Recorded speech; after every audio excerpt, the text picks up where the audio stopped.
এত নরম হৃদয়ের সাহাবা পুরো সাহাবী গোষ্ঠীর মধ্যে কেউ ছিল বিশ্বনবীর হিজরতের সাথী, বিশ্বনবীকে সঙ্গ দিয়েছেন, ভালোবেসেছেন। বিশ্বনবী একদিন আবু বকরকে বললেন, আবু বকর, হয়তো মক্কায় টিকা যাবে না, আমাদেরকে মদিনায় হিজরত করতে হবে। যেই দিন এই ইঙ্গিতটা বিশ্বনবী আবু বকরকে দিয়েছেন, ওই দিন থেকেই সাইয়েদনা আবু বকর হিজরতের জন্য রেডি। সুবহানাল্লাহ। যেদিন হিজরত করবেন, সাহাবীদের চোখ ফাঁকি দিয়ে বিশ্বনবী আবু বকরের ঘরে গেলেন, ডাক দিলেন, আসসালামু আলাইকা ইয়া আবু বকর। আবু বকর ঘরে আছো কিনা? ডাক দিতে দেরি, ব্যাগ নিয়ে আবু বকরের বের হতে দেরি হয় না। আল্লাহু আকবার।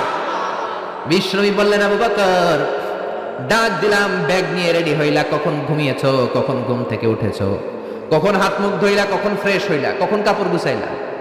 আবু বকর বলল, নবী যখন বলেছেন হিজরতে আপনার সাথে আমার যাওয়া লাগবে, ওই দিন থেকে আজ পর্যন্ত আমি আবু বকর আমার পিঠটার বিছনাতে লাগাই নাই। ওই রাতে সাইয়েদনা আবু বকর যেই সওয়াব কামিয়েছেন, ওই সওয়াবটাকে যদি একটা পাল্লায় রাখা হয়, পৃথিবীর আমাদের সব সওয়াবগুলো যদি আরেক পাল্লায় রাখা হয়, ওই হিজরতের রাতের সওয়াবটা আবু বকরের যে সওয়াবটা, ওই আবু বকরের সওয়াবের পাল্লাটা মুহূর্তের মধ্যে ভারী হয়ে যাবে। সুবহানাল্লাহ। আসতে বলেন। এত নরম হৃদয়ের সাহাবী ছিলেন আবু বকর। নামাজে দাঁড়ালে শুধু কাঁদতেন, এজন্য অনেক সাহাবী ওনারে পছন্দ করতো না। বিশ্বনবীর ইন্তেকালের পরে বছর খানিক মসজিদে নববীতে যতদিন বেঁচে ছিলেন ইমামতি করেছেন। আল্লাহু আকবার বলে যখন আলহামদুলিল্লাহি রাব্বিল আলামিন, তখনই কান্নায় ভেঙে পড়তেন। তেলাওয়াত শুরু করলেই কাঁদতেন। হেরেম শরীফে যারা নামাজ পড়েছেন, শেখ আব্দুর রহমান আস-সুদাইস আযাবের আয়াতগুলো পড়ে যখন টান দেয়, মুসল্লিগুলো সহ্য করতে পারে না। উনি নিজেও তেলাওয়াত থামিয়ে কাঁদে, মুসল্লিরাও কাঁদে। হেরেমের চারদিকে কান্নার রোল পড়ে যায়, চিৎকারের রোল পড়ে যায়, শুধু কান্নার কান্না, শুধু কান্না। সাইয়েদনা আবু বকর যখন নামাজে দাঁড়াতেন শুধু কাঁদতেন। বুখারীর বর্ণনা, রাজুলুন আসিফ, নরম হৃদয়ের লোক ছিলেন। আই রাকিকুল কলবি ওয়া সারিউল বুকা, এত অন্তর নরম, নামাজে দাঁড়ালেই কাঁদতেন। দিন দুনিয়ার কোনো হুঁশ তার থাকতো না। কিন্তু আমরা নামাজে দাঁড়ালে দিন দুনিয়ার খেলার হিসাব আছে না নাই? বাজারের খবর আছে না নাই? জি বাংলা আছে না নাই? সারাদিনে যেটা মনে পড়ে না, নামাজে দাঁড়ালেই ওটা মনে পড়ে, ঠিক কিনা? আমরা নামাজে দাঁড়িয়ে এইভাবে শেয়ার বাজার বাড়লো না কমলো? সাকিব আল হাসান আউট হয়েছে না ছক্কা মারছে? কে জিতলো? কুমিল্লা জিতলো নাকি কি ভিক্টোরিয়ান্স, রয়টার্স কি যেন আছে, আমি তো বুঝি না অনেকগুলা। কে জিতলো কে হারলো? হিন্দি সিরিয়াল শুরু হলো নাকি আমার দল জিতলো না হারলো, এরকম টেনশন আছে না নাই? আর সাইয়েদনা আবু বকর যখন নামাজে দাঁড়াতেন, দাঁড় দাঁড় করে চোখের পানি দিয়ে দাড়ি ভিজে যেত, চোখের পানিতে দাড়ি ভিজে যেত। সাহাবারা বললেন, ও নবী, আমাদের নামাজে মন থাকে না। বিশ্বনবী বললেন, সল্লু সলাতা মুআদ্দিআ, বিদায়ী নামাজ পড়ো, মনে করবা আজকের নামাজটাই আমার জীবনের শেষ নামাজ, তাইলে তোমার মন আর কোনো দিকে ছুটবে।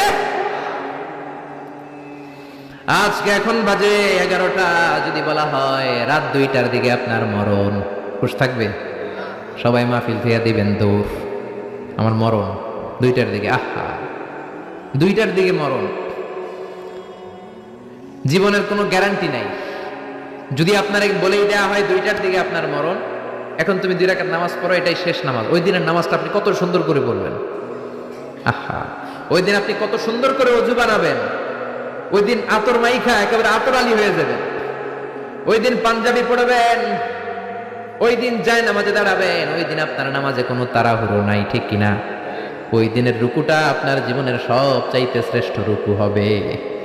ওই দিনের সেজদাটা আপনার জীবনের শ্রেষ্ঠতম সেজদা হবে। ওই দিনে সেজদায় যে চোখের পানি দিয়ে আপনি যায় নামাজ ভিজায় দিবেন, এর কারণ আপনি নিশ্চিত, you are certain that you are going to die. আপনি রাত 3টার দিকে মারা যাচ্ছেন, জানার কারণে আপনার নামাজে এত ভক্তি। আমরা যে মাহফিল শেষে বাড়িতে যেতে পারবো কোনো গ্যারান্টি আছে নাকি? আরো আধা ঘন্টা বাঁচবো, গ্যারান্টি আছে? শ্বাস যেটা ভেতরে নিলাম বের করতে পারবো, গ্যারান্টি আছে? তো তাইলে নামাজে যখন দাঁড়াই, এটা ভাবতে সমস্যা কি যে এটাই আমার শেষ নামাজ? কারণ আমার তো কোনো গ্যারান্টি লেটার নাই। চিল্লায় বলেন ঠিক কিনা? পারফর্ম দ্য সালাহ as if it's your last and final prayer. এমন ভাবে নামাজে দাঁড়াবেন যেন এটাই আপনার লাস্ট এন্ড ফাইনাল প্রেয়ার, এটাই আপনার শেষ নামাজ। এরপরে আর নামাজের সুযোগ হয়তো আমি নাও পেতে পারি, জোরে কোন ঠিক কিনা? এই কথা যখন সাহাবারা শুনলেন, আর নামাজে নড়েও না চড়েও না। মরুভূমির মাঝখানে যখন সাহাবারা দাঁড়াতেন, আকাশের পাখিগুলো খেজুর গাছ মনে করে সাহাবাদের মাথায় এসে বসে যেত। সুবহানাল্লাহ বাড়িতেছে। পাখিগুলো মনে করতো এগুলো মরুভূমির মাঝখানের খেজুর গাছ, মাথায় এসে বসে যেত। আর আমরা নামাজের মধ্যে দাঁড়ালে আমাদের কোনো খেয়াল থাকে না, আমাদের এদিকে সামনে ডানে বায়ে নজর যায়, ঘড়ির দিকে তাকায়, অনেকে আছে না নাই, নামাজের পর আবার এমনি তাকায়। হাদিসে এসেছে আপনার নজর যখন একবার নামাজ ছাড়া অন্যদিকে দেন, আল্লাহ বলে আকবিল, বান্দা ফিরে আয়। আবার যখন ডানে নজর দেন, আল্লাহ বলে ফিরে আয়। আবার যখন ইমাম সাহেবের দিকে এমনি তাকান, আল্লাহ কয় ফিরে আয়। তিনবার নজর দেওয়ার পরে আবার যখন ডানে বায়ে নজর দেন, আল্লাহ বলে লা হাজাতা লি ইলা সলাতিক, তোর এই নামাজের কোনো দরকার আমি আল্লাহর নাই, এই নামাজের কোনো দরকার নাই। এজন্য সালাত পড়তে হবে আর অন্তরে ভয় থাকতে হবে কার? قد أفلح المؤمنون الذين هم في صلاتهم خاشعون। আবু বকর তাই করতেন, কানা রাজুল আসিফ, নামাজে দাঁড়ালে দরদর করে কেঁদে কেঁদে দাড়িগুলো ভিজায় দিতেন। আল্লাহু আকবার। এজন্য বিশ্বনবী বলতেন আরহামু উম্মতি বি উম্মতি আবু বকর, আমার উম্মতের মধ্যে সবচেয়ে নরম হৃদয়ের হলো আবু বকর। দুই নম্বরে বিশ্বনবী বললেন ওয়াশাদ্দুহুম ফি আমরিল্লাহি উমর, আর আল্লাহর দ্বীনের ব্যাপারে সবচেয়ে কঠোর সাহাবী হলো ওমর। সবচেয়ে কঠোর কে? এজন্য বিশ্বনবী বলতেন আমার পরে নবী নাই, আমার পরে কোনো রাসূল নাই, তবে কেউ যদি নবী হতো আমার ওমর নবী হতো। লা নবিয়্যা বা'দি ওয়ালা রাসূলা, আমার পরে কোনো রাসূল নাই, কোনো নবী নাই, তবে লাউ কানা বা'দি নাবিয়্যুন লাকানা ওমর, যদি নবী হওয়ার যোগ্যতা কারো থেকে থাকে আমার ওমরের আছে। প্রভু তুমি বলেছো রাসূল দেবে না, বলনি দেবে না ওমর, বলনি দেবে না হামজা তারিক, খালিদ বিজয়ী সমর। প্রভু তুমি বলেছো রাসূল দেবে না। আল্লাহু আকবার। এই ওমরের মতো যদি লাঠির বাড়ি দেওয়া যেত, উনি নামাজেও লাঠি নিয়ে দাঁড়াতেন। আমাদের ইমাম সাহেবরা কেবলামুখী, আর পিছন থেকে একামত দেয় আল্লাহু আকবার, আল্লাহু আকবার, আশহাদু আল্লা ইলাহা ইল্লাল্লাহ, আশহাদু আন্না মুহাম্মাদার রাসূলুল্লাহ, হাইয়া আলাস সালাতি হাইয়া আলাল ফালাহ, قد قامت الصلاة قد قامت الصلاة, الله أكبر الله أكبر لا إله إلا الله, الله أكبر। সৌদি স্টাইলে একটু একামত শোনাই দিলাম। আমরা তো দুই বাক্যে বলি, আর এক বাক্যেই বলে। ইমাম সাহেব কিবলামুখী হয়ে দাঁড়ায় আর মুয়াজ্জিন একামত দেয়। ওমরের সুন্নাত, বিশ্বনবীর সুন্নাত এটা ছিল না। ওমরে ফারুক মুসল্লিদের দিকে হয়ে দাঁড়াতেন। ওমরে ফারুকের হাতে থাকতো একটা লাঠি, যার কাতার বাঁকা, লাঠির দিয়ে পায়ের উপরে বাড়ি আছে না নাই, এইরকম বাড়ি মেরে মেরে যদি সোজা করা যেত, কাতারে গ্যাপ থাকতো না। বিশ্বনবী বলতেন ওয়াসাদুল খালাল, হাজু বাইনাল মানাকিবি ওয়াল আকদাম, এইটার সাথে ওইটা মিলাও। এই সাহাবী তার কাঁধের সাথে এই সাহাবীর কাঁধ মেলাতো, এই সাহাবীর কাঁধের সাথে এই সাহাবীর কাঁধ মেলাতো, এই সাহাবীর ডান পায়ের সাথে ওই সাহাবীর বাম পা, এই সাহাবীর বাম পায়ের সাথে ওই সাহাবীর ডান পা। বুনিয়ানুম মারসুস, সীসা ঢালা প্রাচীরের মতো। নবীরে কেউ অ্যাটাক করতে আসলেও যেন আধা ঘন্টা লাগে এই প্রাচীর ভাঙ্গা আসতে। জোরে কোন ঠিক কিনা? এই জন্য সাহাবীদের জামা সবার আগে এদিক দিয়ে ছিটতো, ধাক্কাধাক্কির কারণে নামাজে টাইট হয়ে তারা দাঁড়াতো। সাইয়েদনা ওমরে ফারুক লাঠি দিয়ে কাতার সোজা করে দিতেন। কারো যদি কাতার বাঁকা হতো লাঠি দিয়ে মারতেন, এই সোজা করো। এই জন্য লাঠিরও দরকার আছে না নাই? আবু বকরের মতো নরম হৃদয়ের সাহাবা যেমনি দরকার, ওমরের মতো গরম দুই একটারও দরকার আছে না নাই? আমরা সারা জীবন ওয়াজ করলে আপনারা নামাজি হবেন না, এটা জানি। যাদের নসিব ভালো দু চারজন হবেন, বেশিরভাগই বেনামাজি। আমি সারা জীবন যদি মাদক নিয়ে ওয়াজ করি, গাঞ্জা খাওয়া বন্ধ হবে? কিন্তু প্রধানমন্ত্রী যদি বলে কালকে থেকে কেউ যদি ইয়াবা টানে, জাগার মধ্যে ওর পিঠের মধ্যে 100 ব্যাট, 10,000 টাকা জরিমানা, 10 বছরের জেল। ইয়াবা বাবা পাওয়া যাবে? আর গাঞ্জা বাবা থাকবে? বাংলাদেশ থেকে গাঞ্জা নাই। প্রধানমন্ত্রী যদি বলে নামাজ না পড়লে 10,000 টাকা জরিমানা, এক ওয়াক্ত ছাড়বি 10,000 টাকা দিবি, বাংলাদেশের সব মানুষ মুসল্লি হয়ে যাবে। এজন্য বিশ্বনবী বলতেন ইন্নাল্লাহা লা ইয়াযা'ু বিল কুরআন, আল্লাহ কোরআন দিয়ে যেটা সমাজে করান না, ইয়াযা'ু বিস সুলতান, এটা ক্ষমতা দিয়ে করান। ঠিক কি না? প্রধানমন্ত্রী ক্ষমতার মসনদ থেকে মাইরের ঘোষণা দিবে, আর আমরা ওয়াজ করে যেন ওয়াজ আর মাইরের সমন্বয়ে ইসলাম কায়েম করবে কে? শুধু ওয়াজ দিয়ে ইসলাম কায়েম হবে?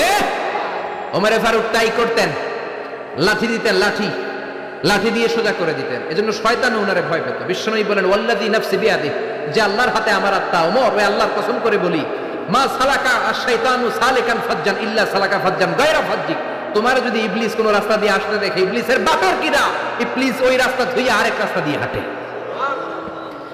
ও ওমর, তোমার যদি শয়তান দেখে তুমি এই দিক দিয়ে আসো, শয়তান জীবনও এই রাস্তা দিয়ে চলবে না, আরেক রাস্তা দিয়ে শয়তান দেয় দৌড়।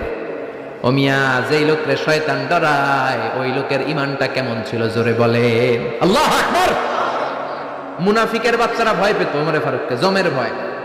এমনকি বিশ্বনবীর বিবিরাও ভয় পেত। বিশ্বনবীর বিবিরা মাঝে মাঝে নবীরে ধরতো, ও নবী আমার এইটা লাগবে ওইটা লাগবে। বিশ্বনবী বললেন লাগবে লাগবে, বললে তালাক দিয়ে দিব, যাও তালাক দিয়ে দেব। ধনী সাহাবীর কাছে যে বিয়ে বসো, আমি নবীর কাছে থাকলে এইভাবেই থাকতে হবে। কিন্তু বিবিরাও ছাড়ার পাত্র না। সব বিবিরা একবার বিশ্বনবীরে ধরলেন, ধরে বলে, ও নবী, আয়েশার বাড়িতে যেদিন থাকেন ওই দিন সাহাবীরা বেশি বেশি হাদিয়া পাঠায় কেন? আমাদের ঘরে যে দিন থাকেন হাদিয়া পাঠায় না কেন? আচ্ছা, ইমাম সাহেবের বাড়িতে কে হাদিয়া পাঠাবে, কি গিফট দিবে তার, এটা কি উনার বিষয়? যিনি দিবে এটা উনার বিষয়, ঠিক কিনা? বিবিরা বললেন, আমাদের ঘরেও যেন হাদিয়া পাঠায়, আপনি মসজিদে এলান দিয়ে দিয়েন। বিশ্বনবী কয়, আমি পারুন না। বিবিরা কয়, পারতেই হবে। বিশ্বনবী বললেন, না না, আমি এই কথা মসজিদে বলতে পারবো না। বিবিরা বললেন, আপনি বলতেই হবে। ইন দা মিন টাইম দরজার বাইরে থেকে কে যেন সালাম দিল, আসসালামু আলাইকুম ওয়া রাহমাতুল্লাহ। বিশ্বনবী বললেন, ওয়া আলাইকুম আসসালাম। বিশ্বনবী বুঝলেন সালামটার কারণ এটা ওমরের সালাম। বিশ্বনবী সালামের উত্তর দিয়া বিবিদের দিকে তাকায় দেখে একটা বিবিও নাই, সব অন্দর মহলে দৌড়। সুবহানাল্লাহ কইবেন না? এই ভয়টা কিন্তু আবার ডাকাত দেখলে যেই ভয় ওইটা না, এটাকে আরবিতে বলে হাইবাত। হাইবাত ওমর, ওমরের হাইবাত এমন ছিল, শয়তান ভয় পেত, মুনাফিকরা জমের মতো ভয় পেত। আমাদের মা উম্মুল মুমিনিন বিশ্বনবীর বিবিরা ওমরেরকে ভয় পেত। সুবহানাল্লাহ। আমরা বাচ্চারা যদি না খায়, খেতে চায় না, আমার এক মেয়ে ছোট্ট খেতে চায় না, গল্প বলে খাওয়াই, আমি এদিক দিয়ে খাওয়াইলে ওদিকে দৌড়, এদিক দিয়ে ধরলে ওদিকে দৌড়। আপনাদের ছেলে মেয়েদের একই অবস্থা, বাচ্চারা খেতে চায় না, ঘুমাতে চায় না। তখন আমরা বলি, ঘুমাও না হলে বাঘ আসবে, বাঘ, বিড়াল আসবে, বিড়াল। আপনারা কি কোন? আর ওরাতে হ্যাঁ বিলাই, বিলাই আইব, কুত্তা আইব। আমরা বলি কুকুর আসবে, বিড়াল আসবে, ঘুমাও ঘুমাও। বাচ্চারা তখন ভয়ে ঘুমায়। ওমরে ফারুক যখন মদিনার গভর্নর, মদিনার প্রেসিডেন্ট, মদিনার মায়েরা বিড়াল আর বাঘের ভয় দেখাতো না। বাচ্চারা যখন মদিনাতে খেতে চাইতো না, ঘুমাতে চাইতো না, মদিনার মায়েরা বলতো, তাড়াতাড়ি ঘুমাও, ওই যে ওমর আসতেছে, ওমর। চিৎকার করে পড়েন আল্লাহু আকবার। সবার জন্য সমান নীতি। 10 বছরে গোটা বিশ্বের অর্ধেক ক্যাপচার, পৃথিবীর অর্ধেকটা ক্যাপচার করলেন সাইয়েদনা ওমর। নিজ হাতে পিটিয়ে নিজের ছেলেকে বেহুশ করেছেন। আরেক বর্ণনায় আছে পিটিয়ে ছেলেটাকে নিহত করেছেন। যদি বর্ণনাটা দাঈফ, কিন্তু আমাদের জন্য শিক্ষা আছে বর্ণনা। হঠাৎ একবার ঘরে ঢুকলেন, ওই ছেলের নাম ছিল আবু শাহমা, মূল নাম আব্দুর রহমান। ওনার বিখ্যাত যে ছেলে আব্দুল্লাহ ইবনে ওমর, উনি আরেকজন। আরেক ছেলে ছিল আব্দুর রহমান, মারুফুন বিআবি শাহমা, সবাই তারে ডাকতো আবু শাহমা বলে। একদিন ঘরে ঢুকে দেখে মদের গন্ধ পাওয়া যায়। আবু শাহমারে বললেন, ইয়া আবা শাহমা আশারিবতা খামরান মদ খাইছস? কয় না আব্বা, শারিবতু নাবিজান, নাবিজ খেয়েছি। খেয়াল রাখবেন, মদ হারাম, মদ খেলে আসিবেন, কিন্তু নাবিজ খাওয়া হালাল। নাবিজ হচ্ছে আরব দেশেরা খায়, সাদা দুধের মধ্যে রাতে শক্ত খুরমা যদি 5টা ফেলে রাখেন, সকালে ওইটা দেখবেন দুধের রং আর সাদা নাই, খুরমার রস টেনে দুধটা লাল হয়ে গেছে। এটা খেলে স্বাস্থ্যের জন্য আরব দেশে খুব ভালো, কিন্তু এটা রাতে ভিজাইলে সকালেই খাইতে হবে। এটা যদি 3 দিন রেখে দেন, 4 দিন রেখে দেন, এটা তারির মতো মদ হয়ে যাবে, মাতলামি হবে, খাওয়া যাবে না। ওমরের ছেলে ওই মজাটা নেয়ার জন্য 4 দিন ভিজায় রাখছে, তারপরে নাবিজ নামক মদ খেয়েছে। ওমর বললেন, মদ খাইছিস নাকি? আবু শামা বলে, খাই নাই। ওমর বললেন, তাআলা ইলা, এদিকে আয়, ইফতাহ ফামাক, মুখ খোলো। মুখ খোলার পরে গন্ধ নিয়ে দেখে নাবিজ মাখানো মদের গন্ধ পাওয়া যায়। কোনো কথা নাই, কলারটা ধরলেন, টানতে টানতে মসজিদে নববীর বারান্দার পিলারে নিয়ে বাঁধলেন। জোরে আযান হলো, নামাজ পড়লেন। নামাজের পরে সালাম ফিরালেন। সালাম ফিরানোর পরে বললেন, মাকানাকুম ইনদানা হাদ। নামাজের পরে সুন্নত পরে সবাই বসবেন, একটা বিচার আছে। এই গুরুদণ্ড, এটাকে আরবিতে বলে হাদ, প্লুরাল হচ্ছে হুদুদ। সবাই যখন ওযু করে ঢুকতেছিল, বারান্দায় দেখে ওমরের ছেলে বাধা। সবার চিন্তা, হায় হায় কি ঘটনা ঘটলো, প্রেসিডেন্টের ছেলে পিলারের মধ্যে বাধা কেন? নামাজের পরে হাজার হাজার সাহাবী সবাই বলল, খলিফা কি হয়েছে? মালআম, হোয়াট হ্যাপেন্ড? ওমরে ফারুক বললেন, এটাই নাবিজ খেয়েছে, তবে এটা মদ হয়ে গেছিল, এখন আশীর্বাদ দিব। কানা ঘুষা, কানা ঘুষা, হাজার হাজার সাহাবী। কেউ কেউ বলল, খলিফার ছেলে তো মনে হয় মারবে না, ধমক দিয়ে ছেড়ে দিবে। এরকম কিছু বিচার দেশে আছে না নাই? মিলায়া দেয়, ঘুষ খায়া ছাইরা দেয়। এমপির পোলা হইলে 7 খুন মাফ, চিল্লা এখন ঠিক না? কেউ বলে না ওমর সারার পাত্র না, তবে 80টা মারবে না, 40টা দিবে অ্যাটলিস্ট। কয়টা? ওমর ফারুক চেয়ারে বসলেন, হাজার হাজার মানুষ, পিনপতন নীরবতা। জল্লাদরে বললেন, হাতি জিলদ মিন বাইতুল মাল, বাইতুল মালের ঘর থেকে খেজুর গাছের চামড়া দিয়ে বানানো বড় সাইজের একটা চাবুক আন, সবচেয়ে বড়টা আনবি। সবচেয়ে বড়টা আনা হলো। এবার ওমর ফারুক বললেন, ইবদা বিসমিল্লাহ, শুরু কর আল্লাহর নামে।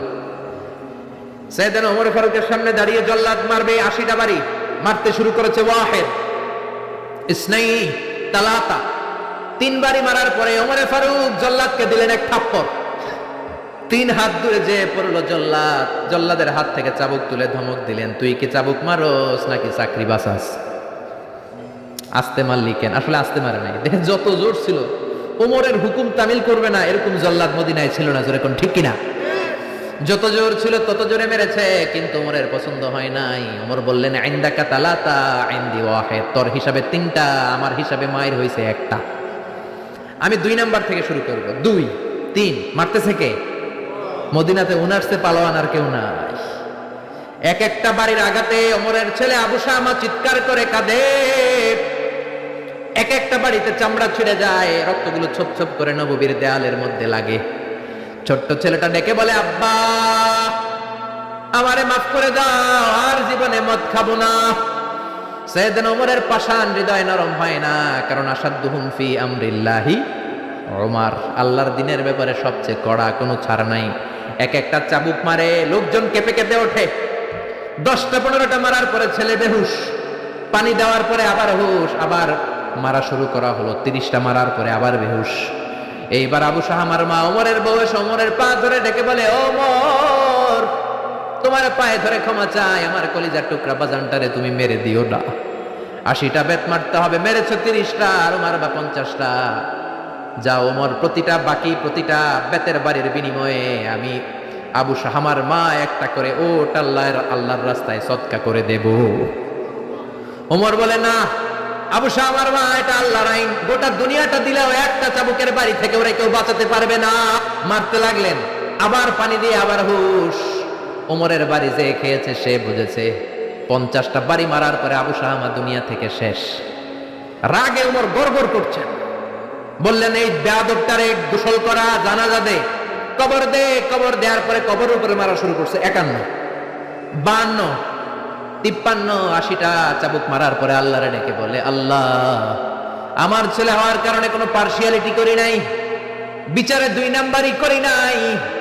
80টা গুনে গুনে ব্যাত মেরেছি, দেহে যত শক্তি ছিল ততগুলো মেরেছি। কিয়ামতের ময়দানে জালিম ওমর বলে, তুমি কিন্তু আমারে ডাকতে পারবা না আল্লাহ, জালিমদের কাতারে আমারে উঠাতে পারবা না, আমারে জালিম বলতে পারবা না। ওইরকম ওমরের দরকার আছে না নাই? ওই ওমরের লাঠির বাড়ি যদি থাকতো, দেশটারে মদিনা বানাই দিত কে? চোরদের হাত যদি কাটা যেত, দেশটারে সুন্দর করতো কে?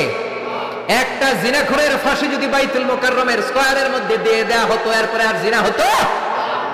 একটার ফাঁসি হয়ে গেলে আর তনুর মতো কোনো নারীকে ধর্ষিতা হওয়া লাগতো না, খাদিজার মতো কোনো মেয়েকে কেউ কোবানোর সাহস পেত না। জোরে বলেন ঠিক কিনা? একটা চোরের হাত জুমার নামাজের পরে বাইতুল মুকাররমের স্কয়ারের সামনে যদি কেটে দেয়া হয়, আর কোনো চোর পাওয়া যাবে নাকি? জোরে বলেন। তবে আমচোর, জামচোর, কলাচোর ওই চোর না, যেই চোরগুলো বড় বড় জিনিস চুরি করে, ব্যাংক চুরি করে, দেশের টাকা চুরি করে, এক কলমের খোঁচায় 1000 কোটি টাকা চুরি করে, ওই চোরদের হাত কাটতে হবে। শেয়ার বাজার খায়া ফেলায়, হলমার্ক খায়া ফেলায়, দেশের টাকা খায়া ফেলায়, সুইজারল্যান্ডে সব টাকা পাঠায়, এরকম বড় বড় চোর আছে না নাই? ইসলামী বিচার যদি শুরু হয়, আগে বড় চোরদের বিচার দিয়ে শুরু হবে। চিল্লায় বলেন ঠিক কিনা? এই জন্য বিশ্বনবী বলতেন, আসাদ্দুহুম ফি আমরিল্লাহি ওমর, আল্লাহর বিধান বাস্তবায়নে সবচেয়ে কঠোর ছিল ওমর। এক নারী এসে বলল, ওমরে ফারুক, আমার স্বামী আমারে তালাক দিয়েছে 100টা। কয়টা?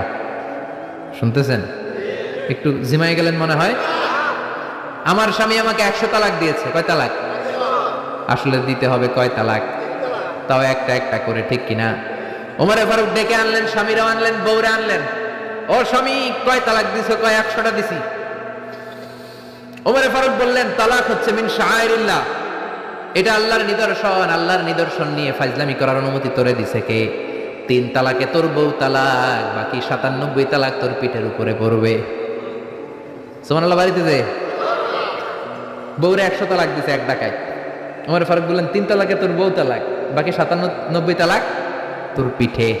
এজন্য লাঠির দরকার আছে না নাই? ওমর ফারুক জোহরের নামাজের ইমামতি করলেন। নামাজের পরে দেখলেন একদল লোক গোল হয়ে বসে জিকির করে, আসরের পরেও দেখলেন গোল হয়ে জিকির করে, মাগরিবের পরে দেখলেন সব লোক কাজে চলে যায়, ওই একদল লোক জিকির করে। ওমর ফারুক বললেন, মান আনতুম, তোমরা কারা? কয় নাহনু আল মুতাওয়াক্কিলুনা আলাল্লাহ, আমরা আল্লাহর উপর তাওয়াক্কুলকারী। তো কাজ বাজ নাই, খালি জিকির করো। খাওয়া দাও কিভাবে? তা আমাদের জিকির দেখে লোকজন খানা দিয়া যায়। ওমর ফারুক বললেন, তাহলে তো তোমরা মুতাওয়াক্কিলুনা আলাল্লাহ নও, তোমরা হচ্ছে আল মুতাওয়াক্কিলুন বা'দুকুম আলা বা'দ, একে অপরের উপর তাওয়াক্কুলকারী। যারা তোমাদের জন্য রুটি নিয়ে আসছে এদের উপর তাওয়াক্কুলকারী। কে বলেছে নামাজের পরে বসতে? ফাইদা কুদিয়াস সালাতু ফান্তাশিরু ফিল আরদ ওয়াবতাগু মিন ফাদলিল্লাহ। নামাজ শেষ তো বের হয়ে যাও, ছাত্র যাবে স্কুলে, জনপ্রতিনিধি যাবে, মেম্বার অফ দ্য পার্লামেন্ট যাবে পার্লামেন্টে, শিক্ষক যাবে কলেজে, যারা ব্যবসায়ী তারা যাবে বাজারে। তোমরা কোনো কাজ করো না, বসে থাকো কেন? খবরদার, আজকের নামাজের পরে যদি কোনো নামাজের পরে যদি গোল হয়ে বসে বসে থাকতে দেখি, পিটাইয়া মসজিদে নববী থেকে বের করে দেব। কাজ করতে যা, এলাকায় যে কাজ কর, বিবি বাচ্চার খবর নিয়ে চিল্লা, এখন ঠিক না ছাড় দেন নাই, পিটাইয়া মসজিদ থেকে বের করে দিয়েছেন। আল্লাহু আকবার। এজন্য বিশ্বনবী বলেছেন, আরহাম উম্মতি বি উম্মতি আবু বকর। সাহাবীদের মধ্যে সবচেয়ে কোমল হৃদয়ের অধিকারী কে ছিল? আর সবচেয়ে কঠোর কে ছিল? 3 নম্বরে বিশ্বনবী বললেন, ওয়াসদাকুহুম হায়ান উসমান, সবচেয়ে লজ্জাশীল সাহাবী উসমান। নারীরাও এত লজ্জাশীল ছিল না সাইয়েদনা উসমান যতটা লজ্জাশীল ছিল। এখন আমাদের সমাজে লজ্জা শরমের বালাই নাই। কি করে আমরা বেশরম হব, বেলাল্লাপনা, অশ্লীলতা কি করে ছড়াবো, এগুলো ট্রেনিং সেন্টার আমাদের ঘর। জি বাংলায় আমাদেরকে ট্রেনিং দেয়া হয়, শাড়িটা কেমনে পরলে শরীর বেশি দেখা যায়, পেট খালি, পিঠ খালি, কপালের উপর এক নকটা আছে না নাই? জোরে কোন? কপাল পড়া। প্রতিদিন আমরা ট্রেনিং প্রাপ্ত, প্রতিদিন জি বাংলা স্টার জলসায় শাশুড়ি আর বউয়ের মধ্যে কেমনে গিরিঙ্গি লাগানো যায়। আচ্ছা নাই? বিশ্বনবী বললেন, ইদা লাম তাস্তাহি ফাসনা মা শিতা, যদি শরম না থাকে তোর যা মন চায় তাই করতে পারবি। এই জন্য আল হায়াউ শুআবাতুম মিনাল ঈমান, লজ্জা হলো ঈমানের অঙ্গ, যার লজ্জা নাই তার ঈমান। এজন্য লজ্জা শরমের দরকার আছে না নাই? বিশ্বনবী ছোট্টবেলা থেকেই লজ্জাশীল ছিলেন। বিশ্বনবীর দুধমা হালিমা, তিনি বলেন, 2 বছর মুহাম্মদ আমার দুধ খেলো, 5 বছর ছেলেটারে আমি পাললাম, 5 বছর লালন পালন করেছি। 5 বছরের মধ্যে শিশু মুহাম্মদকে আমি কোনোদিন কাঁদতে দেখি নাই। ব্যথা পেলেও মুহাম্মদ কাঁদে না, ক্ষুধা লাগলেও মুহাম্মদ কাঁদে না। শুধু লজ্জাস্থানের জায়গা থেকে কাপড়টা একটু সরে গেলে শিশু মুহাম্মদ কেঁদে দেয়। ছোট্ট বাচ্চা ব্যথা পায়, কাঁদে না। বিশ্বনবী কাঁদতেন না, ক্ষুধা লাগলে কাঁদতো না, লজ্জাস্থান থেকে কাপড় সরলেই কাঁদতো। বিশ্বনবীর বয়স 7 কিংবা 8। মক্কাতে কাবা নির্মাণ হবে। মক্কার সবাই কয়, আমরা সবাই এই কাজে অংশগ্রহণ করবো। কাবা ঘর বানাইলে ওটাতে সব আছে না নাই? তো কিভাবে অংশগ্রহণ? পাথর কেটে কেটে পাথর দিয়ে কাবা বানাবে। সবাই পাথর টানে, বিশ্বনবীও টানে। বিশ্বনবীর বয়স 7 কিংবা 8, ওনার বয়সের ছেলেরা সবাই পরনের লুঙ্গি খুলে কাঁধের মধ্যে রেখেছে, আর কাঁধের উপরে একটা করে পাথর টানে যাতে ব্যথা না পায়। ছোট্ট বাচ্চারা লুঙ্গি খুলে ফেলে না? গ্রীষ্মকালে দেখবেন পুকুর একটা পাইলে লুঙ্গি ধুইয়া সবই সাঁতার, আছে না নাই? পিড়াইয়া উঠানো যায় না, সবগুলো ডুবায়, চোখগুলো লাল করে ভূতের মতো হয়ে ওঠে। এলাকায় পুকুর টুকুর নাই বোধহয়? আছে আছে আছে। বিশ্বনবী লুঙ্গি খোলে না, সবগুলো সমবয়সের বাচ্চা লুঙ্গি খুলে ভাঁজ করে এখানে রেখে একটা পাথর টানে। আমার নবী 2টা করে টানে। সবাই টানে কয়টা করে? নবী টানে কয়টা করে? সব বাচ্চারা লুঙ্গি খোলা, বিশ্বনবীর লুঙ্গি পরনে। আবু তালেবের চোখে এটা পড়লো। আবু তালেব বলে, ও ভাতিজা মুহাম্মদ, তোমার বয়সের বাচ্চারা লুঙ্গি খুলে পাথর টানে, সবাই টানে একটা, তুমি টানো 2টা। কেন রে ভাতিজা, তুমিও লুঙ্গি খোলো, লুঙ্গিটা কাঁধে রেখে তারপরে পাথর টানো। বিশ্বনবী বললেন, না চাচা, আমার সমস্যা নাই, আমি লুঙ্গি খুলবো না। চাচা কই, খোলো। আমরা অনেক বাচ্চাদেরকে বলি, আর তুই ছোট মানুষ, খোল বেটা, খোল খোল খোল, কিচ্ছু হবে না, বলি না? কখনো এগুলো বলবেন না। ও ছোট্ট হলে ওর একটা প্রেস্টিজ আছে না নাই? ওর একটা আত্মসম্ভ্রম বোধ আছে না নাই?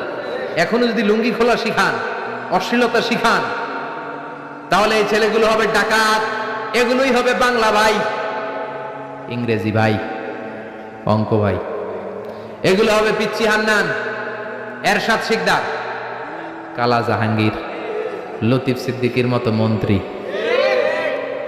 ঠিক আরো আসতে বলেন। এখন থেকে যদি লাজুকতা শিখান, ভদ্রতা শিখান, কোরআন শিখান, তাহলে এই ছেলেগুলো বড় আলেম হবে, মুফাসসিরে কোরআন হবে। এই ছেলেগুলো হাফেজ জাকারিয়ার মতো হবে, ফজলে রাব্বি আদলের মতো হবে, বড় বড় ইমাম হবে, মুফাসসির হবে। চিল্লায়া বলেন ঠিক কিনা? চাচা বলে মোহাম্মদ লুঙ্গি খোলো, আরে ছোট মানুষ খোলো। বিশ্বনবী বলে না আমি ছোট হতে পারি কিন্তু লুঙ্গি খুলবো না, আমার কোনো সমস্যা নাই। চাচাকে আরে খোলো মিয়া বলে লুঙ্গির গোছা ধরে টান দিছে, টান দিতে দেরি, মুহূর্তের মধ্যে বিশ্বনবী বেহুশ হয়ে জমিনে পড়ে যায়। বিশ্বনবীর জীবদ্দশায় পৃথিবীর কোন মানুষ বিশ্বনবীর লজ্জাস্থান দেখে? জোরে বলেন দেখে? এজন্য খবরদার, তোমার বোনের পেট পিঠ খালি থাকতে পারবে না, কপালে এক নোক্তা থাকতে পারবে। তোমার বোন বললেই তুমি তারে পাখি ড্রেস কিনে দিতে পারবা না, লেহেঙ্গা 2 পিস 3 পিস কিনে দিতে পারবা না। তুমি যদি এগুলো আদরের বোনকে কিনে দাও, আল্লাহর সুপ্রিম কোর্টের কাঠ গড়াতে তোমারও আসামি করে দাঁড় করাবে কে? বাবা খবরদার, মেয়েদের সব আবদার পূরণ করবেন না। হেজাব পরানো শিখান, বোরকা পরানো শিখান। একটা মেয়ে যখন বোরকা পরে রাস্তায় বের হয়, মনে হয় জান্নাতের হুর দুনিয়ায় এসেছে। একটা মেয়ের সৌন্দর্য তো হেজাবে, সৌন্দর্য তো বোরকার ভেতরে, সৌন্দর্য তো পর্দার ভেতরে। চিল্লা এখন ঠিক কিনা? আবার কিছু নানি আছে বয়স 90, উনি হাত মোজা পা মোজা, আর সাথে 16 বছরের 18 বয়সের নাতনিরে নিয়ে বের হইছে। এমন দৃশ্য এলাকার সব পোলারা পিছনে পিছনে লাইন ধরে আছে না নাই? মায়ের বয়স 60, হাত মোজা পা মোজা। আপনি হাত মোজা পরছেন কেন? আপনি তো অল্প কাপড় পরে বেরোলেও কোনো সমস্যা নাই। আপনি তো এক্সপায়ার্ড, আপনার ডেট এক্সপায়ার, ঠিক কিনা? আপনার দিকে তাকাবে না সুন্দরী সুরুষী অষ্টাদশী মায়াবিনী কাজল কালো চোখ মেঘ কালো কেশ, আপনার ওই নাতনির দিকে লুলুপ দৃষ্টি দিয়ে বখাটে গুলো তাকাবে, ঠিক কিনা? এজন্য খবরদার, মেয়েদেরকে পর্দা শিখান, মেয়েদেরকে ভদ্রতা শিখান, মেয়েদেরকে ইসলাম শিখান। ফ্যামিলিটারে জান্নাত বানায় দিতে পারে কে? এজন্য বিশ্বনবী বললেন ওয়াসদাকুহুম হায়াআন উসমান, সবচাইতে লজ্জাশীল সাহাবী ছিল কে? মনে থাকবে নি? ওসমান নামটা সুন্দর না? ছেলে পেলে হইলে এগুলো রাখেন, রাখবেন তো? কি রাখবেন?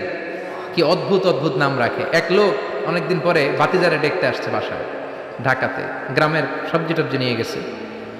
তো ভাতিজারে বলে, ভাতিজা তোমার নাকি এক ছেলে এক মেয়ে? বলে জি চাচা, দোয়া করবেন, এক ছেলে এক মেয়ে, একটু ডাকো তোমার ছেলে আর মেয়েরে। ভাতিজা ডাক দিছে, ব্রাশ ফায়ার। ব্রাশ ফায়ার শুই না চাচা দিছে দৌড়।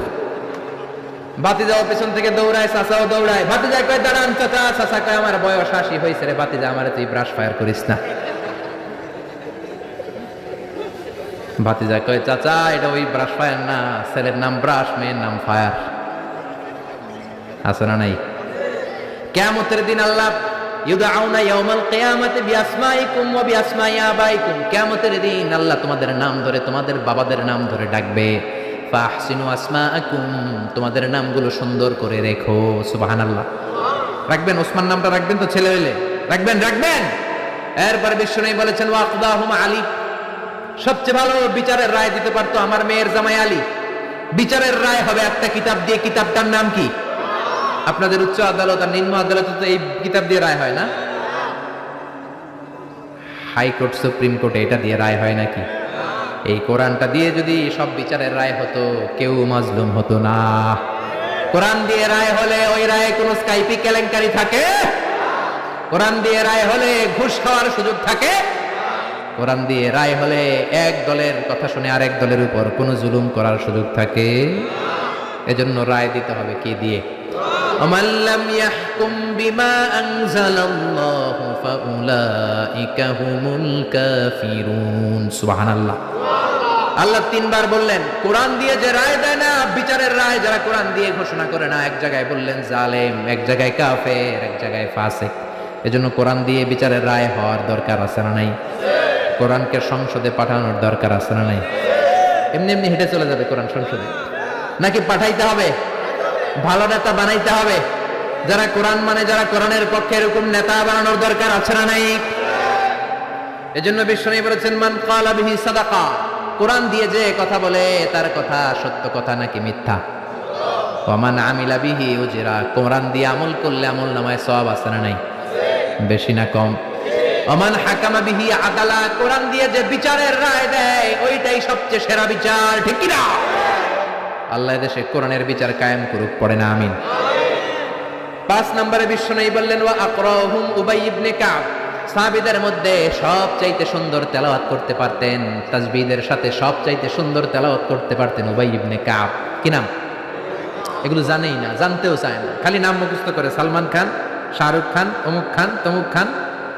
পড়েন উবাই ইবনে কাব। উনি ছিলেন সবচেয়ে বড় কারি। বিশ্বনবী কিন্তু তারাবির সালাত এইভাবে পড়তেন না, কিয়ামুল লাইল করতেন। রাতের সালাত সবসময় 8 রাকাতের বেশি বিশ্বনবীর ছিল না। ওমরে ফারুকের সময় উনি এই উবাই ইবনে কাবের নেতৃত্বে মসজিদে নববীতে 20 রাকাত তারাবি চালু করে দিলেন। সুবহানাল্লাহ বাড়িতেছে। কার নেতৃত্বে? উবাই ইবনে কাবের নেতৃত্বে। আর বললেন নি'মাল বিদআতু হাযিহ, কত সুন্দর একটা বেদাত চালু করে দিলাম। ওনাদের বেদাত চালু করার অথরিটি ছিল, কারণ তারাই ছিলেন দিনের ধারক এবং বাহক। চিল্লা এখন ঠিক কিনা? কেমন করে উনি কোরআন পড়তেন? বিশ্বনবী একদিন উবাইকে বললেন, ও উবাই, ইন্নাল্লাহ আমারানি আন আকরা আলাইকা ইয়া উবাই, আল্লাহ আমাকে আদেশ করেছেন যেন আমি নবী নিজে তোমার কাছে যে কোরআন শোনাই। কল্পনা করতে পারেন? বিশ্বনবীর উপর কোরআন নাজিল হয়, আর বিশ্বনবীরে বলা হলো, আল্লাহ বিশ্বনবীরে বললেন, ও নবী আপনি উবাইয়ের কাছে যে কোরআন শোনাবেন। এই কথা শুনে উবাই সহ্য করতে পারে নাই, চিৎকার দিয়ে বলেন, নবী আসাম্মানি, আসলে কি আমার নামটা ধরে আল্লাহ বলছে যে আমার কাছে এসে কোরআন শোনাতে? বিশ্বনবী বললেন, বালা, হ্যাঁ তোমার নামটাই আল্লাহ ধরে বলেছে। উবাই চিৎকার দিয়ে কেঁদে কেঁদে বললেন, ও নবী এই কোন কথা আপনি আমার শোনালেন? আপনার উপর কোরআন নাজিল হয় আর আপনি এসে আমার কাছে কোরআন শোনাবেন। এটা ছিল বিশ্বনবীর অভ্যাস। সাহাবীদের কাছে উনি কোরআন শোনাতেন, আবার সাহাবীর কাছ থেকে নিজে শুনতেন। এজন্য বাবা ছেলের কাছে শোনাবেন, বলেন, ও ছেলে, ও আমার কলিজার টুকরা বাজান, দেখ তো আমি সূরা 3 তেলাওয়াত করি, আমারটা হয় কিনা। আবার ছেলেরে বলবেন, ও বাবা তুমি একটু সূরাতুদ দুহা তেলাওয়াত করে শোনাও। শান্তি আর কি লাগে? What do you mean by peace? What is the definition of peace? শান্তি কি? শান্তি হচ্ছে আপনিও কোরআন পড়বেন, ছেলেও পড়বে, বিবিও পড়বে, এটাই শান্তি, ঠিক না? বাবা ছেলেরে কোরআন শোনাবেন, ছেলে বাবারে কোরআন শোনাবা, স্বামী স্ত্রীরে শোনাবেন, স্ত্রী স্বামীরে শোনাবেন, শাশুড়ি বৌমারে শোনাবেন, বৌমা শাশুড়িরে শোনাবেন, তাহলে আর ঝগড়া হবে না, ঠিক কিনা? বাবা যদি বলে 3 জন মিলে সূরা ইয়াসিন মুখস্থ শুরু করলেন, 2 দিন পর পর খোঁজ নেন, ও ছেলে, ওরে বাবা তোর কয় আয়াত মুখস্থ হয়েছে? আমার হয়েছে 20 আয়াত। ছেলে বলে, বাবা তোমার মাত্র 20 আয়াত, আমি তো মুখস্থ করে ফেলছি 30 আয়াত। ছেলেদের মেধা, বাচ্চাদের ব্রেন শার্প হয়, ঠিক কিনা? বিবি বলবে, আমি রান্নার কারণে বেশি করতে পারি না, আমি করছি 7 আয়াত। আহা, এরকম ফ্যামিলি আমরা চাই কি চাই না? ফ্যামিলিটা যদি এরকম হয় আর কি লাগে, ঠিক কিনা? এজন্য আকরাহুম লি উবাই, সাহাবীদের মধ্যে সবচাইতে চমৎকার কণ্ঠে কোরআন তেলাওয়াত করত উবাই ইবনে কাব। এজন্য বেশি বেশি কোরআন তেলাওয়াতের দরকার আছে না নাই? একটা অক্ষর তেলাওয়াত করলে 10টা নেকি দিবে কে? 10টা করে নেকি। একটা করে আয়াত তেলাওয়াত করবেন, জান্নাতে আপনার বিল্ডিং কে 1 তলা লম্বা করে দিবে কে? পৃথিবীর কোন গ্রন্থের ব্যাপারে এরকম ঘোষণা আছে নাকি?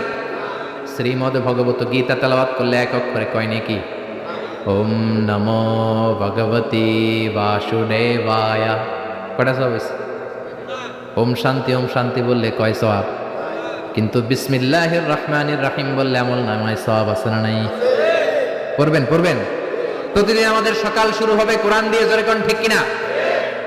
6 নম্বরে বিশ্বনবী বললেন, ওয়া আ'লামুহুম বিল হালালি ওয়াল হারাম মুআয ইবনে জাবাল। সাহাবীদের মধ্যে হালাল হারামের ব্যাপারে সবচাইতে স্পেশালিস্ট সাহাবী ছিল মুআয ইবনে জাবাল। আমরা এখন হালাল হারাম বাছি না, হালাল হারাম সব খাই, সুদ খাই, ঘুষ খাই, যৌতুক খাই, রাস্তার রডও খাই, মসজিদের টিন খাই, ত্রাণের গম খাই, ঠিক কিনা? আছে না নাই? সব খাই। এত ক্ষুধা, রড খায়া ফেলায়, সিমেন্টের বস্তা খায়া ফেলায়, ইটাও খায়া ফেলায়, কেমনে হজম করে আল্লাহই জানে। রাস্তার ইটা নাই, ত্রাণের মালামাল নাই, সব খায়া ফেলাইছে, আছে না নাই? আল্লাহ বলেন সবটা খাইস না, হালালটা খাইস। কোনটা খাইবেন? ইয়া আইয়ুহান নাসু কুলু মিম্মা ফিল আরদি হালালান তাইয়্যিবা। হারামটা খাওয়া যাবে না, হালালটা খাও। হালালে বরকত দিয়েছে কে? হালালে বরকত, হারামে বরকত নাই। আওয়াজ করে উত্তর দেন, গরু খাওয়া হালাল না হারাম?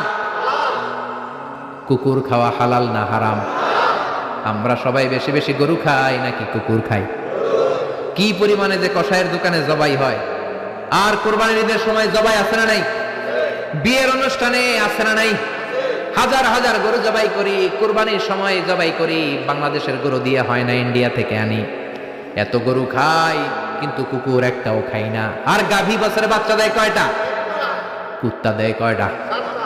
7টা 8টা 10টা, কোনো জন্ম নিয়ন্ত্রণ তো নাই, দেদারসে দিতেছে। তো গরু আমরা খাই, কুকুর খাই না। গরু বাচ্চা দেয় কম, কুকুর বাচ্চা দেয় বেশি। তারপরেও বাংলাদেশের 56,000 বর্গ মাইলের ভিতরে গরু বেশি না কুকুর বেশি? এত গরু খাইলেন তারপরেও গরু বেশি, কারণ গরু হালাল, হালালে বরকত দিয়েছে কে? কুকুর হারাম, কোনো বরকত নাই। রাস্তাঘাটে হাইওয়েতে কুত্তা পরে মরে থাকে, হাইওয়েতে কোনোদিন গরু ময়রা ব্যাটকে রয়েছে দেখছেন? হালাল, খালি বরকত। আল্লাহু আকবার। এজন্য হালাল খাবেন, হালাল করবেন। ইউর ফুড শুড বি হালাল, ইউর ড্রিঙ্ক শুড বি হালাল, your dress up should be হালাল, ইউর এন্টারটেইনমেন্ট শুড বি হালাল। চিল্লা এখন ঠিক কিনা? সব আপনার হালাল হতে হবে, কারণ ইন্নাল্লাহা তাইয়্যিব লা ইয়াকবালু ইল্লা তাইয়্যিবা। আল্লাহ নিজে পবিত্র, পবিত্র ছাড়া কিছু আল্লাহ কবুল করে। হালাল খাওয়ার পরে যে দেহটা আপনি বানালেন, ওই দেহটারে জাহান্নামে ঢুকাবে কে? হারাম দিয়ে আপনি যত দান খয়রাত করেন কবুল হবে? হারাম টাকা দিয়ে যাকাত দিলে কবুল হবে না, মাদ্রাসা বানালে কবুল হবে না। হারাম টাকা দিয়ে, ঘুষের টাকা দিয়ে অনেকে প্রতি বছর হজ করে হাজি টাইটেল লাগায়। আপনি হাজি লাগাতে পারেন, মাগার কবুল হবে? কারণ আল্লাহর নীতি তো একটা, ইন্নাল্লাহা তাইয়্যিব লা ইয়াকবালু ইল্লা তাইয়্যিবা। এক লোক আবার চারপাশে ইয়া রব, ইয়া রব, বুখারীর বর্ণনা, অনেক লম্বা, আমি শর্ট করে বলছি। ইয়া রব বলে কাঁদে। সাহাবারা বলল, কত বড় আল্লাহর ওলি। বিশ্বনবী বললেন, ওরে ওলি বলো না, মাতআমুহু হারাম, ও যেটা খায় হারাম খায়। ওয়া মাশরাবুহু হারাম, যেটা পান করে হারাম করে। মালবাসুহু হারাম, ড্রেস আপ হারাম, গদিয়া বিল হারাম, সব হারাম। ফাআন্না ইস্তাজাবু লাহ, কেমন করে ওর দোয়া কবুল হবে? হারাম দিয়ে যদি আপনি দান করেন, মসজিদ মাদ্রাসা লঙ্গরখানা করেন, কবুল হবে না। আর হালাল থেকে প্রতিদিন যদি 1 পয়সাও দান করেন, এটাকে উহুদ পাহাড়ের সমান সওয়াব বানায়া দিবে কে? হালাল হারাম বেঁচে চলবেন তো, নাকি দেদারসে রড, বিল্ডিং, টাকা পয়সা সব খাইবেন? সরকারি চাকরি যারা করেন, বিনয়ের সাথে তাদেরকে বলি, আল্লাহরে ভয় পান। অল্প খাবেন, অল্প পড়বেন, বরকত দিবে কে? রিকশাওয়ালার সারা মাসের টাকা হয় 5,000 7,000, বাচ্চাও অনেক বেশি, ঠিক কিনা? 7টা 5টা বাচ্চা সারা মাস খাওয়ার পরে তারপর ওর 500-600 টাকা থাকে পকেটে। আর আপনি কোটি কোটি টাকা কামান, মাস শেষে আপনার ঋণ আর ঋণ। কারণ হালালে বরকত বেশি, হারামে বরকত নাই। কথা বুঝতে পেরেছেন? কথা বুঝতে পেরেছেন? কিয়ামতের দিন 5টা প্রশ্নের উত্তর না দিয়ে পা নাড়াতে পারবেন না।